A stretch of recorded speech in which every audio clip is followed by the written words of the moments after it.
बिस्मिल्लाहिर्रहमानिर्रहीम। नाज़रीन अस्सलाम वालेकुम, मैं हूँ इमरान वसीम। नाज़रीन, आज 13 नवंबर है, दिन है जुमेरात का और साल 2025।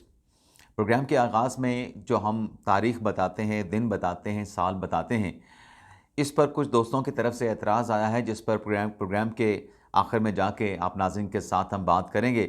लेकिन प्रोग्राम का आगाज़ हम करेंगे जो इस्लामाबाद के G11 जुडिशल कॉम्प्लेक्स पे जो हमला हुआ।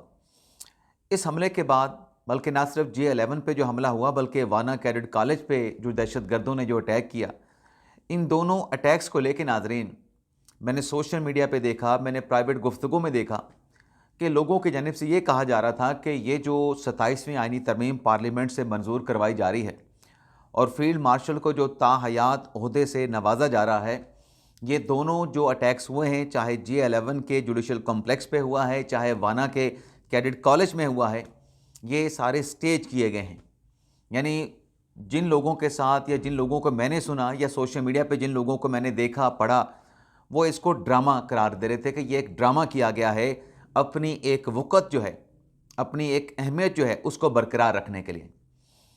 अब रात गए नाज़रीन, बल्कि कल सुबह से जो डेवलपमेंट हुई, जो श्रीलंकन टीम के खिलाड़ियों की जानिब से पाकिस्तान का जो दौरा था उसको मनसूख करने की बात की गई। इंडियन क्रिकेट टीम के प्लेयर्स ने अपने वतन श्रीलंका जाने की बात की, अपने क्रिकेट बोर्ड के साथ बात की। अब मेरे ख्याल से ये जो सब कुछ चल रहा था, अगर ये दौरा श्रीलंका का मनसूख हो जाता, वो तो शुक्रिया श्रीलंकन टीम, शुक्रिया श्रीलंकन क्रिकेट बोर्ड, शुक्रिया श्रीलंकन गवर्नमेंट के जो वज़ीर दाखिला मोहसिन नकवी साहब ने जाके उनको यकीन दहानी कराई सिक्योरिटी के हवाले से, तो वो दौरा मुकम्मल करने पे कामयाब हो गए। लेकिन हम भूल जाते हैं।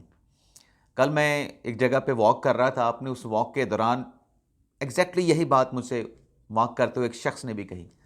मैंने उससे ये कहा था कि देखें, ये जो आप ड्रामा स्टेज करने की बात कर रहे हैं, एक ऐसे मौके पे जब श्रीलंका की टीम जो जिस पर 2008-9 में टेररिस्ट अटैक हुआ था, वो टीम रावलपिंडी इस्लामाबाद में मौजूद है, तो क्या आपके ज़हन को खुद नहीं लगता कि ऐसा मुमकिन नहीं हो सकता कि वो क्रिकेट जो कई सालों के बाद, डेकेड्स के बाद पाकिस्तान में वापस आई है और बड़ी कोशिशों से वापस आई है, तो श्रीलंका की टीम जब पाकिस्तान का दौरा कर रही है, रावलपिंडी इस्लामाबाद में मौजूद है, तो क्या इस मौके पे कोई इदारा ऐसा कोई ड्रामा, जिसको आप जुडिशल कम्प्लेक्स को ड्रामा करार दे रहे हैं, ऐसा कुछ कर सकता है, कुछ स्टेज कर सकता है?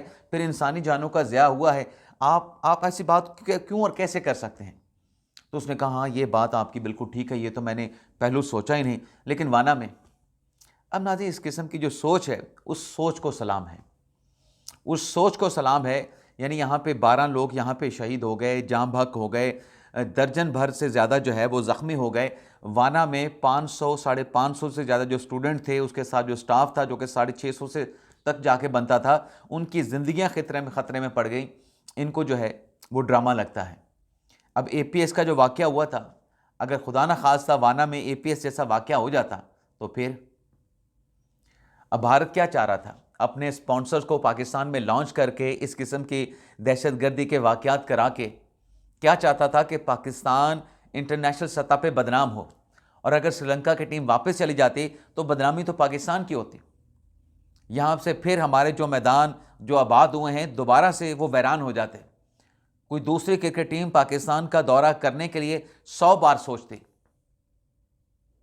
मेरे ख्याल से हमें भी सोचना चाहिए। अब आप देखें ना कि दिल्ली में, उनकी कैपिटल सिटी में जो अटैक हुआ है, मोदी सरकार ने, हालांकि इंडियन पुलिस का स्टेटमेंट मौजूद है कि ये खुदकुश धमाका नहीं लगता, ये सिलेंडर ब्लास्ट लगता है। लेकिन कल जो मोदी वज़ीर आज़म की सरबराही में जो उनकी काबीना का इजलास हुआ है, उसमें जो अटैक है कैपिटल सिटी न्यू दिल्ली में, उसको दहशतगर्दी का वाक़या करार दिया गया है। और जो प्रेस रिलीज जारी की गई, उसमें क्या कहा गया कि जो परपिट्रेटर हैं, जो ज़िम्मेदारान हैं, जो कोलैबोरेटर हैं, जो सहूलतकार हैं और जो स्पॉन्सर्ड हैं, उनका पता चलाया जाए, उनकी निशानदेही की जाए। अब आपके सामने है कि पाकिस्तान के जो मशरकी बॉर्डर है, वहाँ पर भारत जो है, जो जिस ज़िल्लत का, जिस शर्मिंदगी का भारत को सामना करना पड़ा है, भारत उस ज़िल्लत का बदला लेने के लिए तैयारियां कर रहा है, जंगी मशकें कर रहा है। और ये मैं नहीं कह रहा, ये भारत के जो मिनिस्टर हैं काबीना के, वो कई मरतबा कह चुके हैं कि ऑपरेशन सिंदूर जो है अभी बंद नहीं हुआ। ऑपरेशन 2.0 जो है वो जल्द हम लॉन्च करेंगे पाकिस्तान के खिलाफ।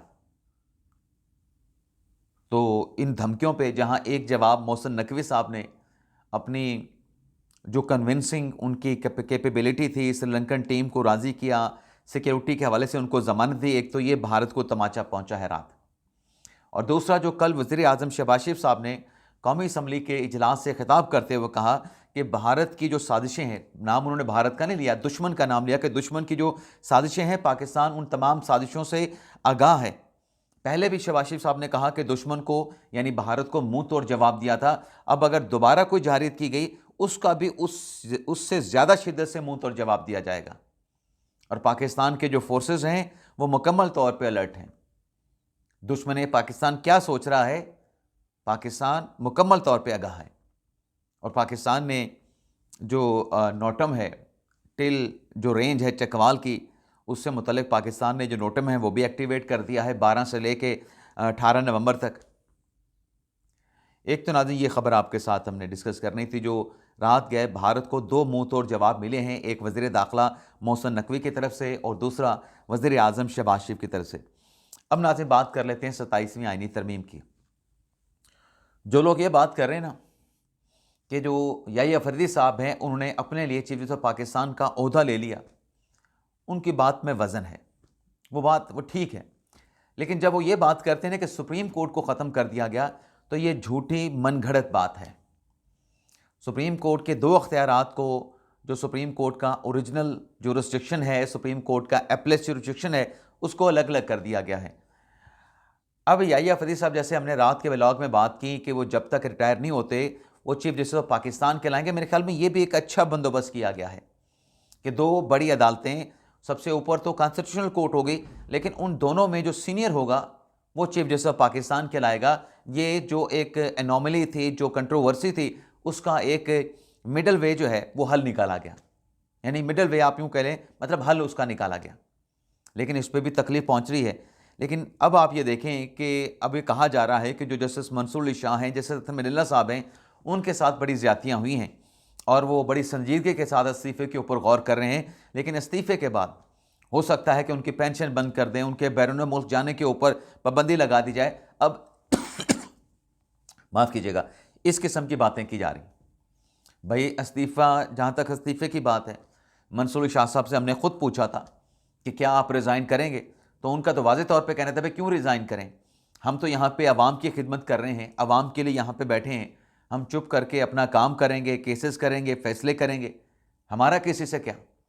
अब ये जो नाज़रीन जुरिस्डिक्शन जो सुप्रीम कोर्ट को मिलेगी, सियासी केसेस वाले तो चले जाएंगे अमीनुद्दीन खान साहब के पास। अगर अवाम के एतमाद की बात है, अवाम की खिदमत की बात है, अवाम को इंसाफ देने की बात है, तो एक्चुअली अवामी केस तो यहाँ पे पड़े होंगे, जहाँ पे कोई 10 साल से जेल में कैद पड़ा है, जहाँ से कोई लड़ाई झगड़े के केस में 2 साल से कैद में पड़ा है, किसी की प्रॉपर्टी पे किसी ने कब्ज़ा कर लिया है, या किसी के कोई रेंट का इशू चल रहा है, या किसी कंपनी के साथ किसी और ताजर का कोई इशू चल रहा है, तो ये तो प्योरली जो पब्लिक से रिलेटेड, जो पब्लिक के मतलब मफाद से जुड़े जो केसेस हैं, अब सुप्रीम कोर्ट उन केसेस को सुनेगी। अब अगर याहिया अफरीदी साहब या अत्तर मिनल्ला साहब, जैसे कहा जा रहा है कि वो रिज़ाइन करने पे गौर कर रहे हैं और वो रिज़ाइन कर जाएंगे, और आज आपको पता है कि याहिया अफरीदी साहब ने रवाना होना था तुर्की और बरतानिया के दौरे के लिए। तुर्की का तो उनका सरकारी दौरा है, लेकिन बरतानिया का उन्होंने अपना प्राइवेट विज़िट करना था, उनकी कोई फैमिली की एलमेंट है वहाँ पे, उनकी तीमारदारी वहाँ पे करनी थी। अब ये बताया जा रहा है कि जो याहिया अफरीदी साहब की रवानगी पे जो तकरीब हल्फ बर्दारी होनी थी, कायम मकाम चीफ जस्टिस ने जो हल्फ उठाना था, अफरीदी साहब ने अपना जो दौरा है वो 1 आध दिन के लिए या कुछ घंटों के लिए डिले कर दिया है। अब उसकी जो वजह पता चली है, जो कौमी असम्बली ने कल 27वीं आईनी तरमीम के मसवदे की जो मंजूरी दी है, जिसमें जो तरामीम नई मुतारफ़ करवाई गई हैं उनकी भी मंजूरी हासिल कर ली गई है। मेरा अंदाज़ा तो ये था कि उसका अलग से मंजूरी हासिल करके गज़ट कर दिया जाएगा, लेकिन जो बाकी तरामीम जो कि नई मुतारफ़ करवाई गई हैं उसका आज सेनेट से वहाँ पे इंट्रोड्यूस करवा के उसके अलग से मंजूरी हासिल कर ली जाएगी। अच्छा, जब ये गज़ट नोटिफिकेशन जारी नहीं हो रहा था, क्योंकि गज़ट के बाद फिर जो कायम मकाम चीफ जस्टिस है उसका नाम भी सामने आ जाता कि अफरीदी साहब के जाने के बाद कायम मकाम चीफ जस्टिस कौन बनेगा और आईनी अदालत का चीफ जस्टिस कौन बनेगा, ये सारी चीज़ें रात मेरे असेसमेंट के मुताबिक हो जानी चाहिए थी। लेकिन जब ये डिले हो रहा था, ताख़ीर का शिकार हो रहा था मामला, तो मैंने एक पार्लिमानी रिपोर्टर से कॉल करके पूछा भी क्या वजह है, ये क्या जो तरमीम है वो भिजवा दी जाएगी, क्या वो अलग से उसका गज़ट होगा, इसका अलग से गज़ट क्यों नहीं हो सकता। तो उस मेरे दोस्त रिपोर्टर की तरफ से ये बताया गया कि देखिए इमरान भाई कि अगर ये जो 27वीं आईनी तरमीम का वो मसवदा जो कि सेनेट ने मंजूर किया है, उसकी हद तक अगर गज़ट कर दिया जाए और जो बाकी तरमीम अमेंडमेंट आज कौमी असम्बली से मंजूर करवाई गई हैं, तो ये 28वीं तरमीम बन जाएगी। एक 27वीं तरमीम होगी, एक 28वीं तरमीम होगी। तो ये इसलिए इकट्ठा ही इन्होंने सेनेट से करवाना है, लेकिन सेनेट से सिर्फ उतनी ही करवाई जाएगी तरमीम की मंजूरी जितनी कौमी असम्बली से करवाई गई है। बाकी इनका जो गज़ट नोटिफिकेशन है वो एक साथ किया जाएगा। तो रात गए जो चीज़ें चल रही थी भी कायम मकाम चीफ जस्टिस कौन बनेगा, आज 11 बजे इजलास होगा सेनेट का। वहाँ से जो 2 से 3 तरमीम की गई हैं आर्टिकल 6 में, तो चीफ जस्टिस के जो पाकिस्तान के हवाले से तरमीम की गई हैं, वो सारी चीज़ें वाज़ेह हो जाएंगी। लेकिन इसके साथ साथ नाज़रीन, अब जहाँ मंसूर इरशाद साहब के इस्तीफ़ों की बात की है, हमारे उन दोस्तों ने बात की जो इन जज साहबान को बड़ा सपोर्ट करते हैं, अत्तर मिल्लत साहब के इस्तीफ़े की बात की, लेकिन वो कहते हैं कि शायद जो आयशा मलिक साहबा हैं और मुनीब अख्तर साहब हैं, शायद वो सिस्टम के अंदर रह के जो है चीज़ों को देखें और इस उम्मीद पे देखें कि शायद आगे चल के वक्त जो है वो तब्दील हो जाए। लेकिन आज इस सारी मतलब लड़ाई कह लें या इन तमाम हैपनिंग्स में जो चीफ जस्टिस याहिया फरीद साहब थे, उन्होंने अपने लिए चीफ जस्टिस पाकिस्तान का ओहदा हासिल कर लिया। और जो जस्टिस अमीनुद्दीन खान साहब हैं, अब वो लगता ऐसे है कि क्लैरिटी आने के बाद अब वो आईनी अदालत के पहले चीफ जस्टिस बनेंगे, first chief justice of federal constitutional court. तो अब नाज़रीन चलते हैं गीले तीतर इमरान रियाज की बात भी कर लेते हैं। नाज़रीन गीले तीतर इमरान रियाज से मुतल्लिक नाम लिए बगैर पिछले दिनों बरतानिया में शाहिद अफरीदी ने एक स्टेटमेंट दिया था कि गधे पे बैठ के गधा जो है वो मुल्क से फ़रार हो गया था। अब उसमें उन्होंने किसी का नाम नहीं लिया था, लेकिन शाहिद अफरीदी की इस बात पे, क्योंकि वो कह रहे थे कि इस तरह के जो यूट्यूबर हैं, सोशल मीडिया इन्फ्लुएंसर हैं, वो झूठ फैलाते हैं। पाकिस्तान में जो नौजवान हैं, जो अवाम हैं, उनके जहनों को पलूट करते हैं, आलूदा करते हैं। तो उस पर फिर इमरान रियाज खान ने अपना कोड करके जो सोशल मीडिया का पोस्ट था उस पर लिखा कि मैं ऐसे और शाहिद खान अफरीदी ऐसे वैसे।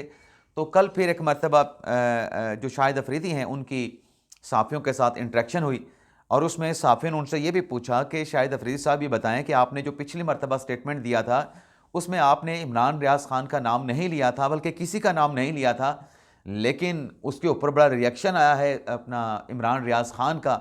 तो उस पर फिर शाहिद अफरीदी ने कहा कि मैंने तो किसी का नाम नहीं लिया था, लेकिन लगता ऐसे है कि जिससे मुतल्लिक बात हो रही थी नाम लिया बगैर उसने अपने आप को पहचान लिया। यानी इतना अक्ल का फारग आदमी है कि उसने नाम नहीं लिया, तो फिर तुम क्यों उस पर रिस्पॉन्स कर रहे हो। फिर तो बात शाहिद अफरीदी की ठीक है कि उसने लिखा कि गधे के ऊपर बैठ के गधा फरार हुआ था, तो फिर तुमने उस पर रिस्पॉन्स करके बता दिया, तस्दीक कर दी कि बात तुम्हारे मुतल्लिक की गई है। और फिर शाहिद अफरीदी ने यह भी कहा कि इसको जो गलत फहमी है, जो ये झूठ फैलाता है कि ये इदारों से ज़्यादा तगड़ा हो गया है, अगर इतना ही तगड़ा है और ये टक्कर देने की बातें करता है तो आए पाकिस्तान में वहाँ पे बैठ के बात करे। ये मफरूर है, भगोड़ा है, बरतानिया में बैठ के जो इदारे हैं उनके खिलाफ बात करता है। बल्कि शाहिद अफरीदी ने यह भी कह दिया कि इसकी परवरिश उन्होंने की है, अफवाज ने, एस्टेब्लिशमेंट ने उन्होंने इनकी परवरिश की है।